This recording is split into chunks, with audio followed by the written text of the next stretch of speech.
Hey everybody, welcome back. I hope you're all enjoying your semester thus far. I mentioned last week that I want to schedule meetings with all of you, so I'm going to be putting up on Monday the 3rd, I'm going to be putting up a sign-up sheet so that we can find some time and schedule those meetings. I initially thought that it could happen during the course of this week, i.e. before the 9th, but that's actually really a very bad time for me. I kind of forgot that there are a bunch of art fairs going on in New York right now. So kind of as part of our conversation, I have all these things that art fairs, whatever, right? Gail's actually coming down with some of the BFAs, and we're going to wander through the Armory show, and I'm going to try and get a bunch of pictures and maybe post some of those up on the website for all of you to check out, just so you can see what the inside of that thing looks like. Now, a conversation has come up a lot recently regarding the fairs, specifically whether or not it makes sense for artists to go to the fairs, or rather what artists think they're going to get out of going to those fairs. And so even though today we are going to be talking pretty specifically about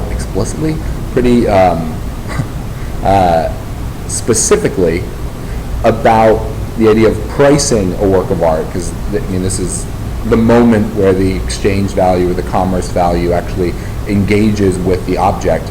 But it's important to talk about, or I think it's going to be a nice way to frame our conversation to talk about the fairs. So a lot of artists that I've spoken with at all different levels of their artistic career have been through the Armory show. A lot of people go. And like when I say a lot of people, I mean that by Sunday, I think, which is the last day, there will be lines that they can't go around the block because it's on a pier, but there are incredibly long lines, and people wait for hours sometimes to get into these fairs to see what all the hype is about. Now, I think they're really important for people to go to, specifically artists, but I don't necessarily think that it is the space that I know specifically that it is not a space for artists. Artists, they're the authors of everything that is in those pavilions or in those art fair spaces, right? They're the ones, it's their hard work that has churned out this kind of cultural production and has given it to the world. An art fair is a really vicious place that is very economically structured and very monetarily focused. Galleries go there so that they can make their rent for the year. They have to spend a lot of money in order to get a booth inside of these fairs, but they go to these fairs because that's where the collectors are. They might sell works out of their gallery regularly, but they will move through an incredible amount of their inventory at the fair. And so it is imperative that they go. Now, why is it imperative? Because if galleries make money, then the artists make money. That's the one-to-one. And if the galleries don't make money, then the artists can't make money. And if the galleries are not where the collectors are, then the collectors aren't going to be introduced to the work of the galleries represented by, or the artists represented by that gallery. It's part of this circuit. So galleries make a point to go to as many of these fairs as is feasible within their calendar. Generally speaking, going back to the structure we talked about last week, somebody like Larry Gagosian doesn't have to go to art fairs. He has enough spaces throughout the world that his presence inside of, say, the Armory tent, or he was at the Frieze Fair. He does feel obliged to go to certain fairs, but by and large, he avoids going to the fairs because he doesn't need to. He's international enough. That said, other mega galleries do go to the fairs. Jay Joplin's White Cube Gallery, based in London, the gallery that's famed for having given rise to the young British artists like Damien Hirst, who is going to come up later in today's lecture. He is usually represented at the fairs, and there's a very good likelihood that I will see his booth at the Armory Show this round. So he goes to certain ones. He's at Frieze, one of the big ones that happens in London and New York. He is at the Armory Show, which happens here. He's also, I believe he goes down to Basel, Miami, and also Basel in Switzerland. So that's the mega galleries. Some of them still see fairs as a viable option to introduce collectors to the work of their artists. Some decide not to. Big galleries, one step down. The reference last week was Mary Boone. Mary Boone does show up at most of the big fairs, and as you go down, then like mid-level galleries will go to smaller fairs. For them to go to the Armory Show, it's a huge amount of money, so they don't necessarily want to go because it's too much of a risk. But there are a lot of smaller fairs that bubble up around the same time, that time being right now in New York City, where you see a lot of smaller spaces from around the world popping up. So I think in New York right now there's 5 fairs that I can think of off the top of my head. There's probably 1 or 2 more that I don't know about, maybe even as many as 4 or 5 more that I don't know about. That operate in different stratas of the art market. Smaller galleries, really small galleries that focus on emerging artists, for them going to a fair is much more of a PR endeavor. And for that there are smaller fairs that establish smaller galleries in a way that is both socially reasonable but also financially reasonable. The New Art Dealers Association, NADA, puts on a series of fairs throughout the year. One happens in New York in May. They did one last year that was in Hudson, New York, so just outside of the city by about an hour. They do one in Miami. They're around. So at the end of all that rambling, what I'm getting to is that galleries go to the fairs so that for all of them, it's really a PR move. They want to be seen. They want to see people. It's a good time to come together with other gallerists and talk about the business. And a lot of plans are made and projects are hashed out during this time. It's a very, very busy time for everybody in New York. I always feel silly when I'm busy during these times because I don't really make that much money in the commercial art world, but I'm still busy because of it. No time makes me feel more like a hanger-on than the fairs because I'm just like going in with these weird little passes. It's silly. So that's why galleries do it. The reason why it's important for artists to go to the fairs is that they get the opportunity to see the market in a very physical manifestation. And I thought about delaying this lecture so that I could get those pictures, but I'm just going to put them on the website later on in the week, just updating the feed. So you'll see what it's like inside of there, but it's bananas. There are often hundreds of booths that are set up. The booths are not very large, but they're incredibly expensive. There's beautiful works that are on view. You get the opportunity to see an incredible amount of art going through these fairs. But that said, it is a place of commerce. It's a place where commerce is privileged over almost the sense of cultural production. Yes, collectors want to buy works by artists that they really admire, that they enjoy looking at, that they enjoy the prospect of owning, but they also are there to actually write a check. That's where you can do it. You can go into the fair, you can write a check, and sometimes, the works will be swapped out.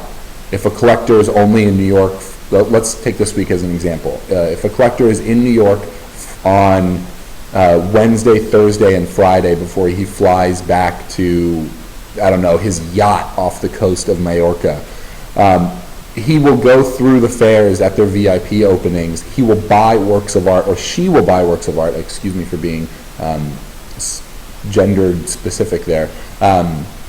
Positionality, it's everywhere. So he will buy works, and then he might tell the gallerist, oh, I actually want that to be shipped to my home in Switzerland by the end of the week because we're having a party there. I'm making up these hypotheticals. So they'll do that. They'll just take the work off view, and then they'll put another work in its place. And it's that little caveat there that I found to be the most offensive to the artists that I've talked to about it. And it's actually the reason why gallerists like Elizabeth D., who you saw in the video, I pray that you didn't watch all 45 minutes of it. If you did, I hope you ended it with a nice bourbon, because whoa, 45 minutes of that was a lot. Elizabeth D. got kind of annoyed with that aspect of art fairs, and so she established the Independent. Pictures of that will also be put online. So every single artist that I've spoken with that has gone through picks up on some aspect of it, but generally has a lot of ire for the market, because for them it's a time that they see their dealer doing the thing they actually want them to do, which is sell their work and make them money, but they see it in a way that's very physical, that's very real.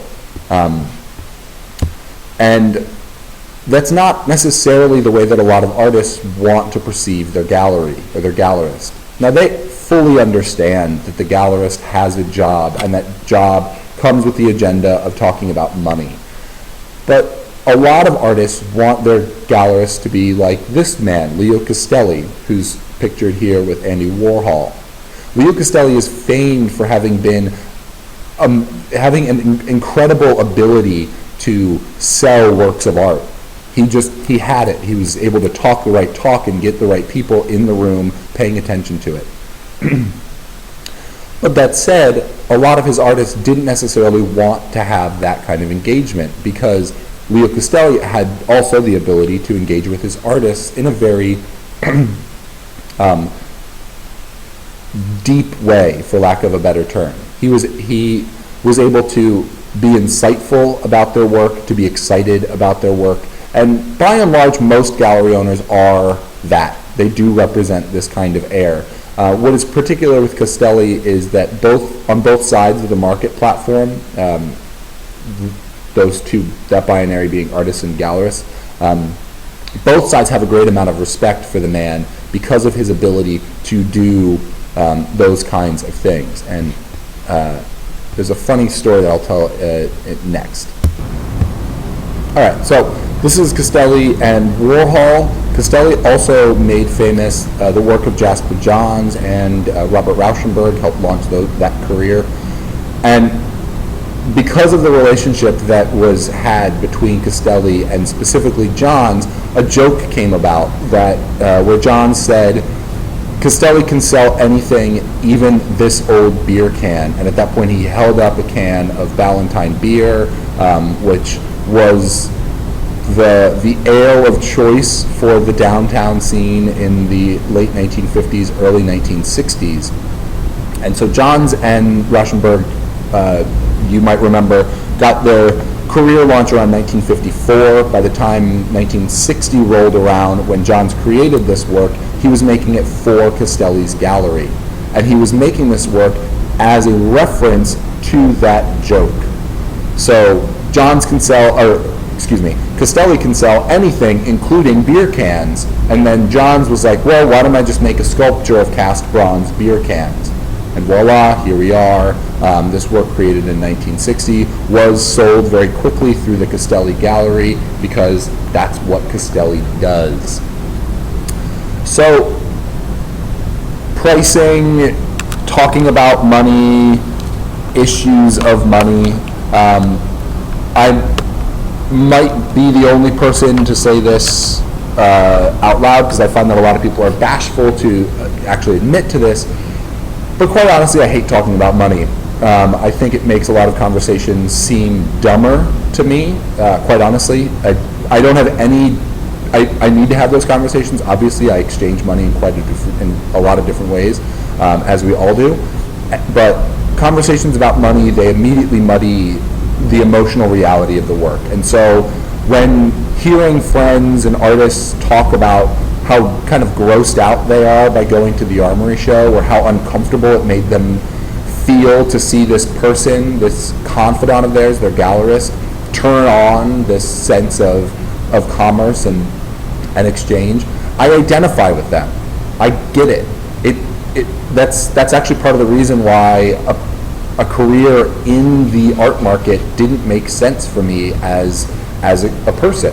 It made more sense for me to be in these kinds of situations where I can be the observer on the outside, be the cultural producer that makes things in conversation or in concert with those, what's going on over there. But ultimately, selling things, buying things, whatever, selling things I'm totally not interested in. I'm horrible at it. And so are, quite honestly, a lot of artists, and so that's why gallerists exist. But they bring up this really interesting aspect of the conversation. So the artwork has to be sold because the materials used to create it have to be paid for. The rent of the building in which they were shown has to be paid for. Any human being that is in that space, controlling the space or working at that space, has to be paid. So there has to be some revenue stream. And as sad as it is for me to say this, in the United States, getting money to do art projects from the government is so hard. I'm in New York on a grant from our national government, and I can tell you they don't have a lot of money that they give out, and so you just kind of gotta make it work. And so as future practitioners in all of your respective fields of production, the commercial industry is, in the United States, how we get money to make art. So collectors buy things through galleries. That's one way of the private industry funding things. The other way is that a lot of private companies, or maybe not even private companies, maybe publicly traded corporations, which may as well be private, fund a lot of exhibitions in the United States. You will see at the doors of MoMA that this show, the Isa Genskin show, was funded by an airline, which is funny because of all of the references to airlines. And I know that Melissa and we had a conversation about that whole thing before I got through the show. You could have just told me, but whatever. No harm, no foul. So, Deutsche Bank is a huge funder of the arts in the United States. Citibank. These are all agencies that want to support the arts, but they also want what the arts can afford them. And I'm not going to get into the actual brass tacks of all of that stuff, but that's how the system operates in the United States. We do have a largely privatized art funding structure. And a lot of people want to ignore that and want to turn their back on that, and that's actually one of the big reasons why I decided to structure this class, at least the introduction of this class. The first period of our examination is going to be focused on the market, because it's something that you can hate it, you can decide that you don't want to participate in it, but I will not feel comfortable letting you out of my control without at least explaining to you how it all works. And there are things that I'm lecturing about during the course of this term that gross me out in the way that money is used to talk about art, in the same way that they bother you and pretty much every artist that goes into one of those, into a fair like the Armory. But it's important to understand, because you can't function against a system unless you know about it. And if you don't know about it, you run the risk of being taken advantage of. Even in smaller, more regional art structures, there are still people that want to take advantage of creative production, and that might be doing a poster for free, or allowing somebody to use your photographs for not anything more than a little bit of recognition. And it's fine to do every once in a while, but too many artists allow that to become a mainstay in their career, and they don't end up making money on their work, either making their work and selling it, or making work and then teaching others how to make work similar to theirs. Those are kind of the two ways that you make money as an artist. Johns never taught because he had Leo Castelli. Warhol never taught. He had Leo Castelli. Leo Castelli's the guy who can do that. Leo Castelli. He's awesome.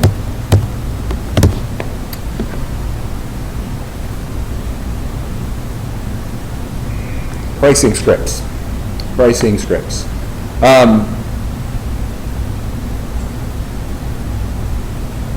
Impromptu assignment idea. So I'm not going to make it a requirement, because all I really want to do is elicit a little bit of a conversation. I would like all of you to talk a little bit about an idea of a pricing script for your work. Sounds tough, right? Pricing scripts are, it's a term that Veltius brought up, and he says on page 117 that he defines these scripts as a set of routines which function as a cognitive manual for the variety of pricing decisions that a dealer needs to make at different stages of an artist's career. So, in 1960, when Leo Castelli got this work directly out of the studio of a young artist who showed potential but had only at that point been showing professionally for about 5 years, he couldn't price it that highly. If this work was put on display at a gallery today, given a variety of reasons, or for a variety of reasons, this work would go for a lot of money. Maybe $1 million. Maybe more, quite honestly. I wouldn't be surprised if this came up for auction to have a low estimate in near $1 million. Maybe 800,000 to get people, or 800,000? 800,000? Yeah. To get people close to $1 million so that the bidding can go up. But pricing scripts in general don't operate with such drastically different perspectives. The beginning of someone's career and then the end of someone's career. Generally, they engage with a much slighter margin of the market. So, the conversation came up in talking prices about the work of Peter Halley and how his work was deemed, or where on the sliding scale from 0 to a gajillion dollars, where on that scale Halley's work is. And at a certain point early in his career, when he started to work with Sonnabend, he was pricing works where it seemed appropriate. And then at a certain point in his career, he had risen in recognition. His paintings had garnered a lot of positive responses, and so a larger dealer came in and said that they could, using a pricing script based on the previous activities of his market, was able to set his prices higher. And by setting his prices higher, he was able to, in the contract, say that he could pay the artist much more money actually, or give them a living stipend of much more money.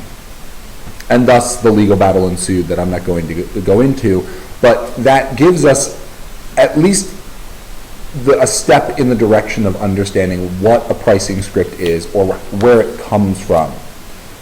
Now, this conversation has come up a lot with regard to students of mine, but also students of friends that have asked me questions because I've been in the vicinity and I have a background in art business. Like, how much do I sell this thing for?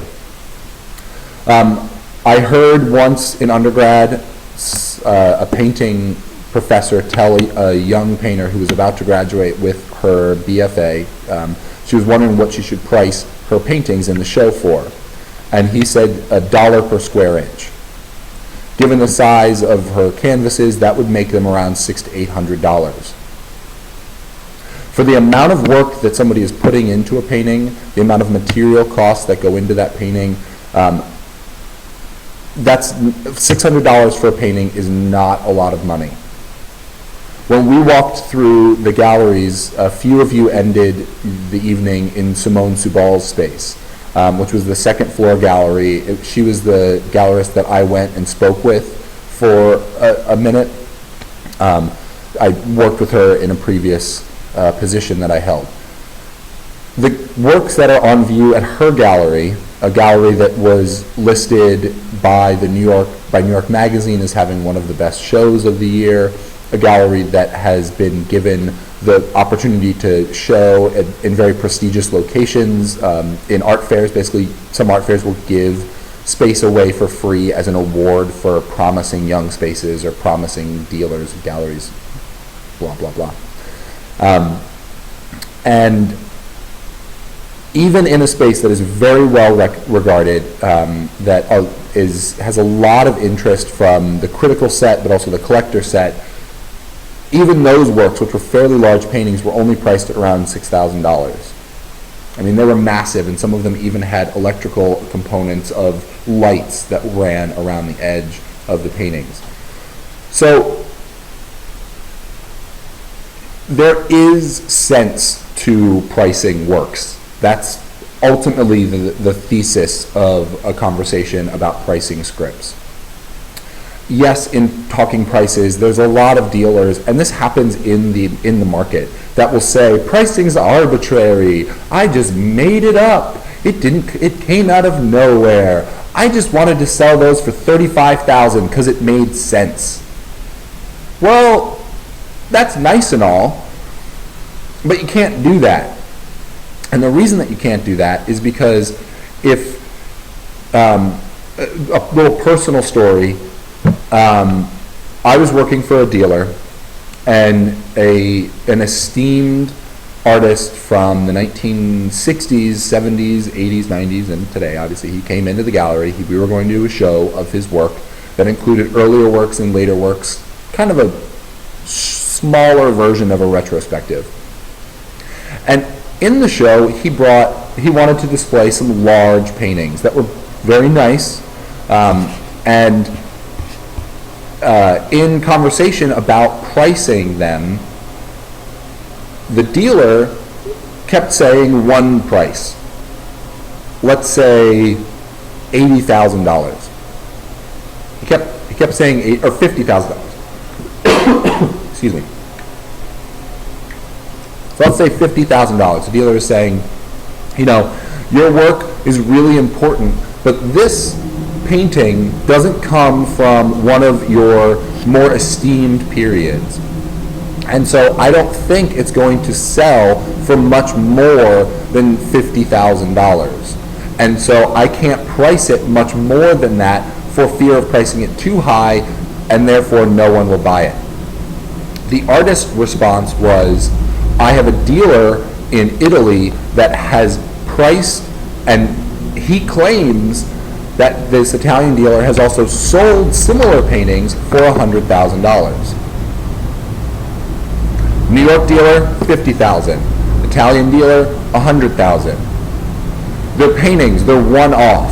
So any discrepancy in, say, edition size for photographic material, which comes up a lot because we have a lot of photographers in our course, edition size also for printing, printed matter, prints, but that also brings in other things like condition issues. So, if you have a print number 1 of an edition of 5 and it's in beautiful shape, it's going to be worth a lot.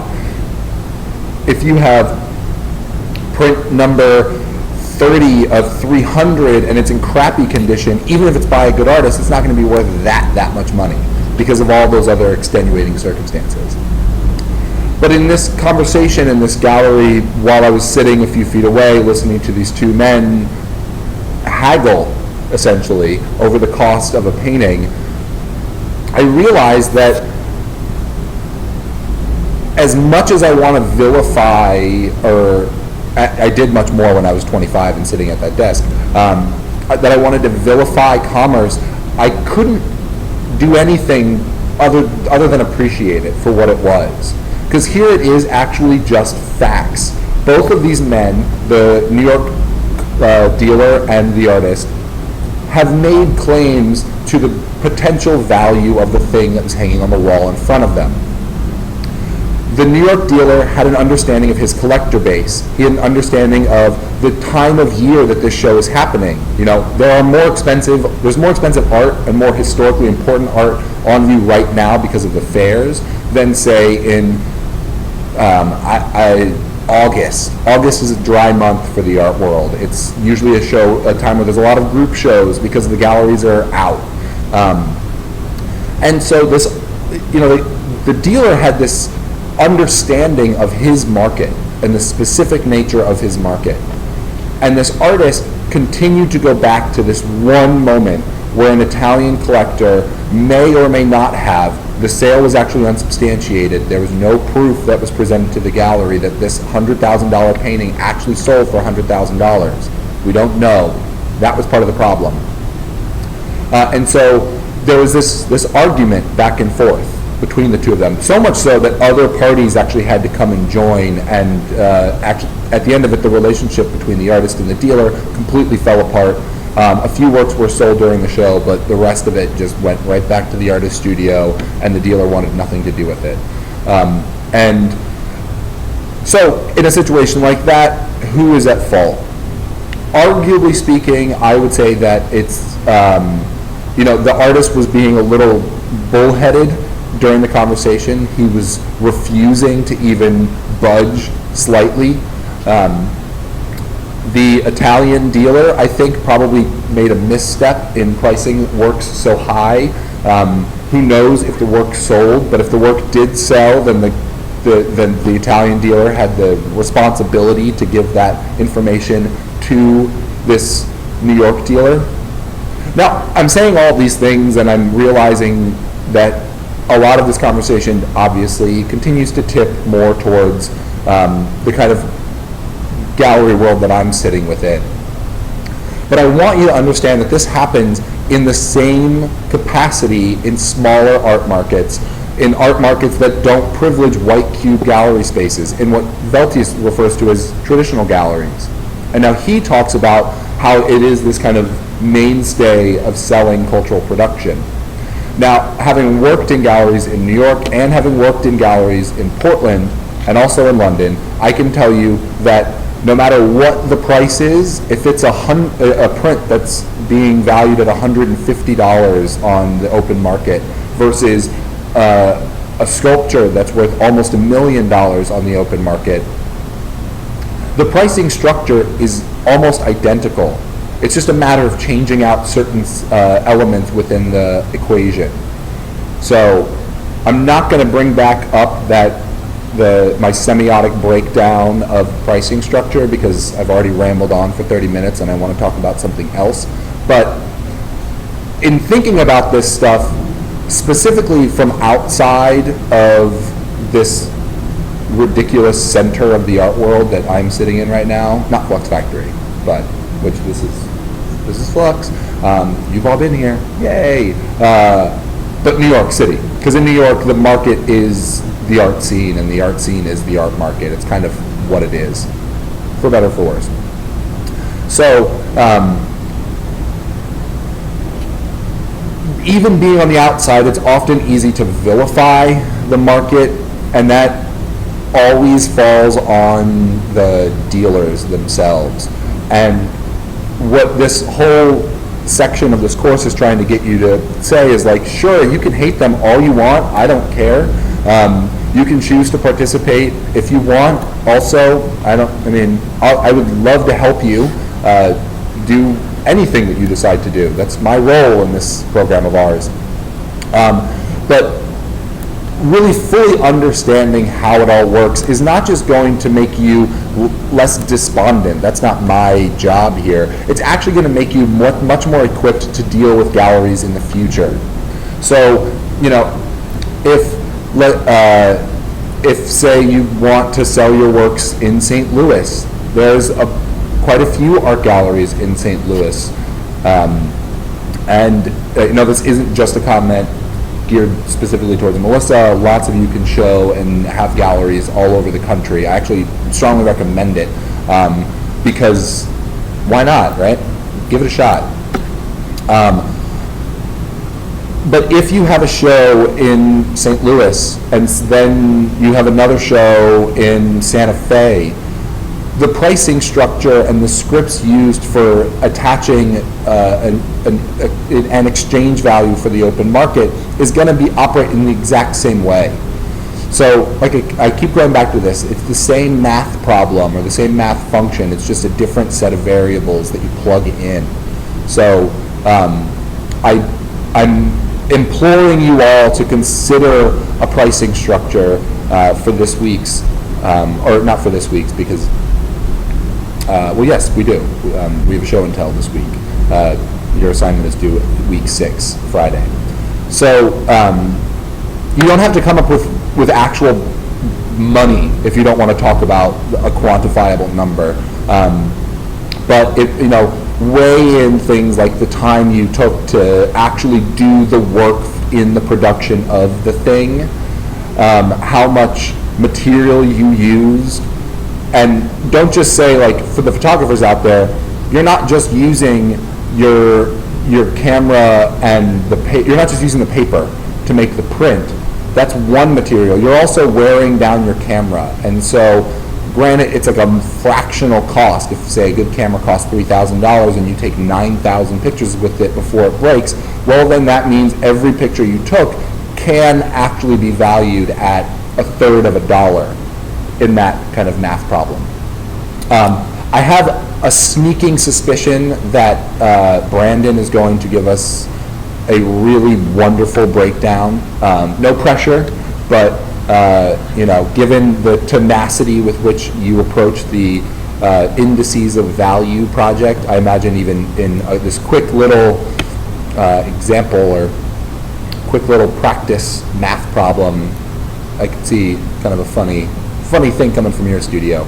But just maybe the easiest way to do it, instead of talking about actual numbers, is give me the equation with which you think your works could be priced according to. I think that's fair.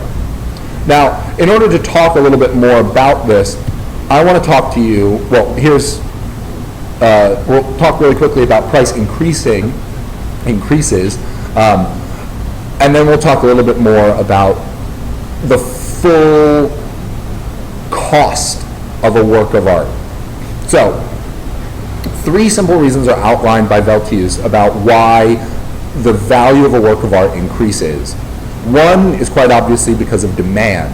If a show sells out, young painter Dana Schutz, who was a Columbia grad and was kind of arguably the most famous painter on the young scene for a few years. She sold out one of her shows at Zach Foyer Gallery. The next show that she had at Zach Foyer, all of the works were priced a lot higher. They weren't quite double, but the gallery, the market, and the artist had come to the understanding that these works were seen as desirable, and therefore they could be ratcheted up slightly. So what happens in an auction in this split second of blah, blah, blah, blah, blah, blah, blah, blah, blah, that happens incrementally over the course of the artist's exhibition cycle. Rarely will works go up in value after the show has opened. It's not the case where, if 3 paintings sell out of a 4-painting show, the 4th painting isn't going to become more expensive. That kind of stuff actually does happen in prints. As you get closer to getting the final print available on the market, you're actually paying a slight premium on it. So that print edition I hypothetically brought up before, of an edition of 5, The first one to sell is always a little lower than the last one, but it's fractional. We're not talking about exponential. It's much, much less than that. That said, even if the entire show didn't sell out, the next show does demand a slight increase in price. The reason it does that is, quite honestly, I think, to stabilize the market. It's a psychological trick. You know, if you saw a work by a 24-year-old painter and the paintings were $3,000, when you see that person's work again, $5,000 actually makes a little bit of sense if it's within a few years. If, like John's, it's at the beginning of his career and he is still alive and kicking. I don't know how much art he's making, but towards the end of his career, and because of who he is, leading us to number 3, the price increase is massive. Number 3 being increased recognition. So if you have a show at a gallery in Milan and you sell some of your Portland photographs, Stratton, you are going to, and say that show is well reviewed. If the next time you show again in Portland, Maine, even if it's different edition numbers of the same print series, those prices can be raised because not only were you recognized by a gallery in another place, Milan's an arbitrary place, it could be anywhere, if press was garnered, then your prices go up, again, fractionally. Really, the only time that you see a massive increase in prices is when 2 or all of these things happen in conjunction with one another. If, for say, we're 2 days away or a day away, 2 days away from the opening of the Whitney Biennial, if you're in the Whitney Biennial and you just got a big review in Art Forum and you're about to open your second show with the hottest new gallery in London's East End, chances are your prices are going to go way up. Not like astronomical. It's not like $1 million for an etching, but they're going to increase, and they're going to increase according to a rubric that has been set up that makes sense. Now, I keep going back to this idea of making sense because there are charlatans in this market like all others. There are cheats and swindlers. But ultimately, people want to make sure that the economy of the art world functions in perpetuity, because that's how we all will make our money. If the art world falters, or if too many swindlers gain prominence in the field, then even large corporate donors will no longer want to support the arts. The federal government, state governments, grant-giving agencies will not want to support because they won't have the money to do so. It will not be beneficial for, say, Deutsche Bank to give us money. I'm MoMA, right? So I'm MoMA. I'm asking Deutsche Bank for money, and Deutsche Bank's like, well, wait a minute, no, like it's a sea of thieves. Like, why would I want sea of thieves? I don't know. Why would I want to give money to that? And so there's a good reason why people in all parts of the art world want this to be legit.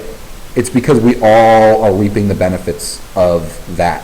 I mean, I'm sitting here in a gallery space, in a nonprofit, where nothing in this gallery space ever sells in an open market, but yet this space benefits from the fact that the art world has grown.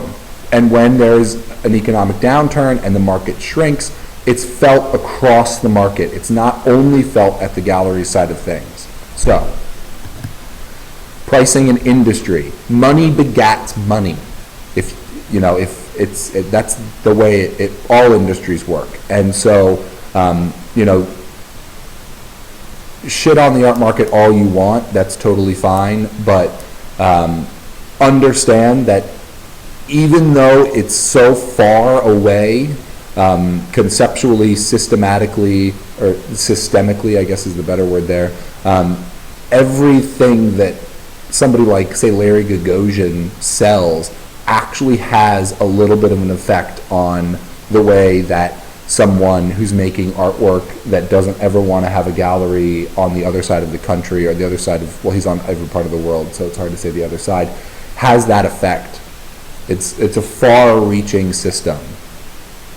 Now, I think the best way to talk about this, and I'll wrap this up in under an hour, I promise, is the conversation about large studios.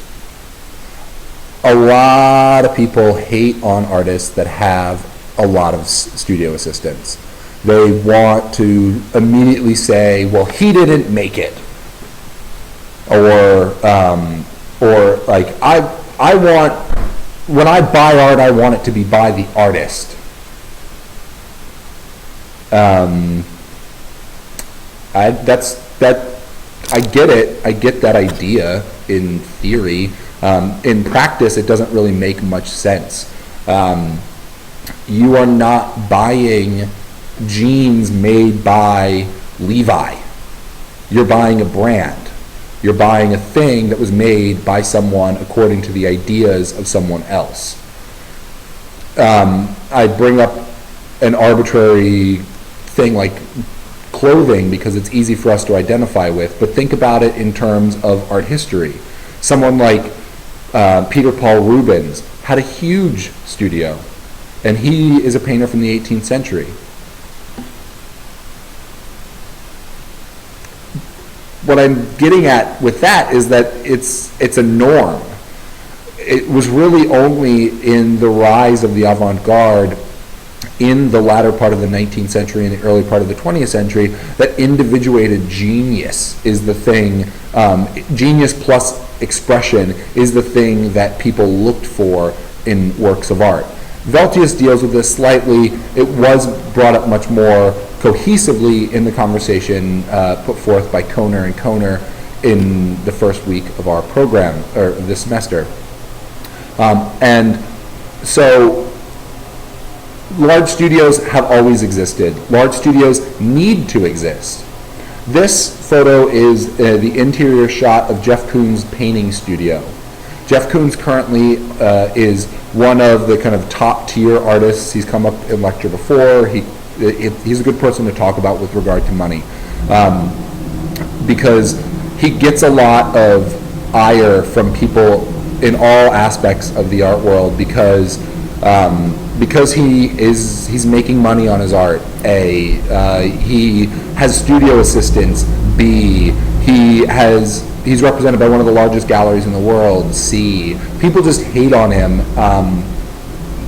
Some of them hate him because of jealousy. Others hate him because of a misunderstanding. I'm trying to make sure that if you fall into the misunderstanding camp, I want to clear some of that stuff up. I don't care if you hate him because you're jealous, but don't hate him because he has studio assistants, because everybody has studio assistants. Mike Kelly had studio assistants. Painters, artists that have never shown work in a commercial gallery have studio assistants. Like, it's just a thing. It's an opportunity. I mean, I had an intern, which if I was an artist, it would be the same thing. He would just have been a studio assistant, but in the Institute for American Art. Like, it's just a way for someone else to participate in the art world. But looking at someone like Koons, who has, I think now, upwards of 100 people working for him, all of those people that work in his studio are graduates from art schools. Most of them, not all of them. They have careers of their own.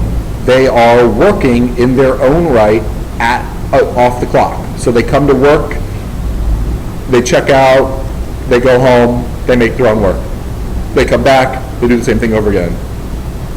Museums hire lots of young artists to be art handlers or various other functions inside of their institutions because they want someone who's invested in the industry, and cultural producers are invested in the field of cultural production, right?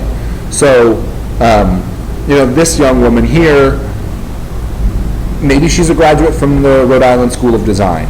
A friend of mine used to work for Jeff, and Jeff, like I know him personally. That was weird. Whoops. used to be one of his studio managers, and so I did have twice the opportunity to walk through the studio. I'm not sure if she's still employed there. And there were a lot of graduates from RISD, and I talked to a few of them. All of them had studio practices of their own. All of them were very appreciative of the fact that, and they would point out to me, two of them, I talked to three, two of them initially said, I don't have anything to complain about. I make art in the morning, I make art in the afternoon, and I make art in the evening. And I do so many different tasks because it's such a large studio that I have the ability to perfect my skill at doing this one thing here for someone else, and then I can go back and bring up issues of criticality, change things slightly, alter the way that I thought. Like it's all part of their process. So it's kind of like a paid internship, but it's better than that because it's a job. It gives you benefits. This is another one of the largest studios, art studios on the planet.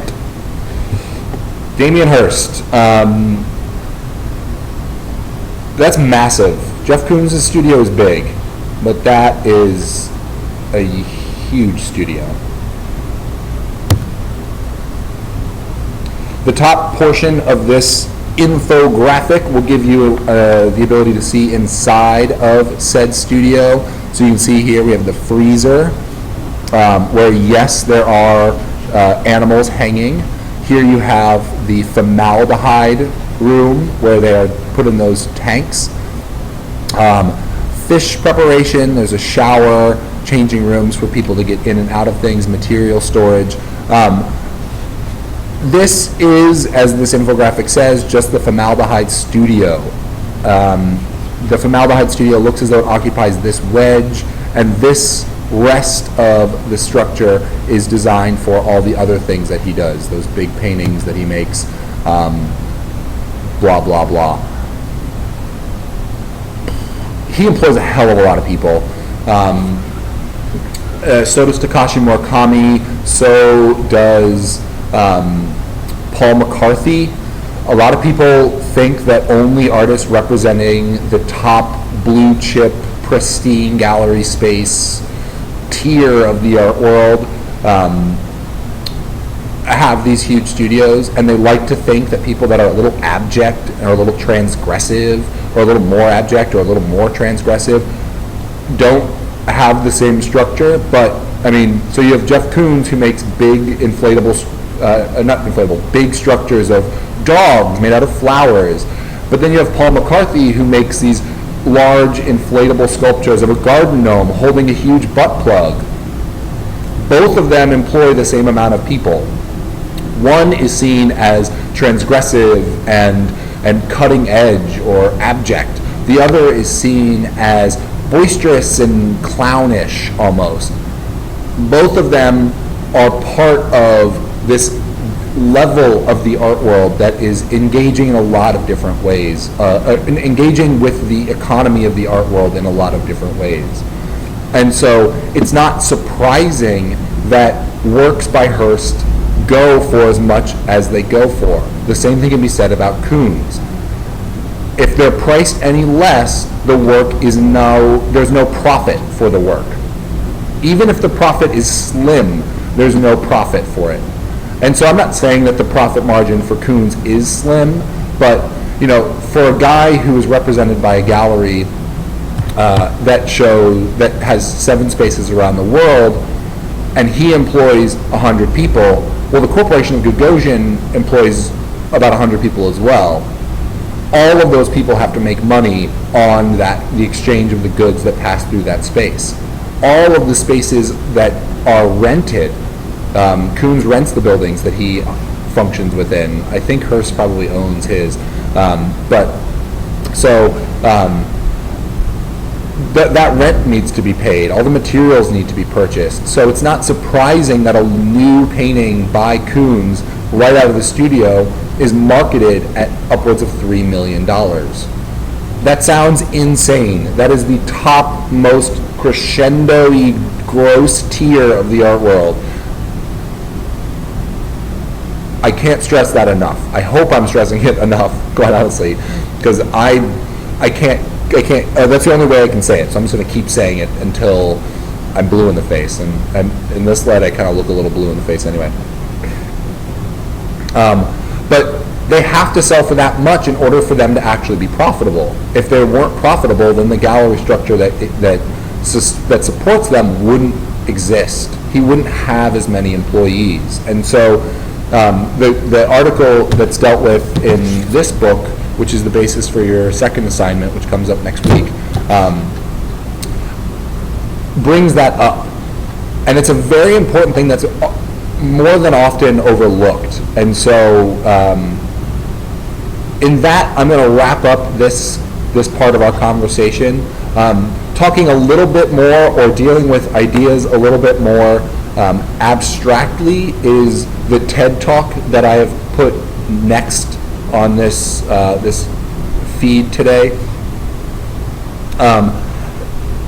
That TED Talk gets into the idea of pricing from the other way. And so while I've been really specific about this trajectory that I'm outlining, that talk by Paul Bloom brings in another perspective that will help balance out these conversations. I agree with the nature of Paul Bloom's discourse, and I think it's important for all of you to have a read through it. So on that note, I'm going to say so long, and I'll be posting pictures of things on our site. I know a few of you follow me on Instagram, which is, I'm not saying that you need to, but if you want to see more pictures, or you want to see the way that I'm imaging the art world that I'm engaging with, you can go there, and you'll occasionally see funny pictures of me holding my clothes or doing weird things. So on that note, so long, farewell, auf Wiedersehen, good night.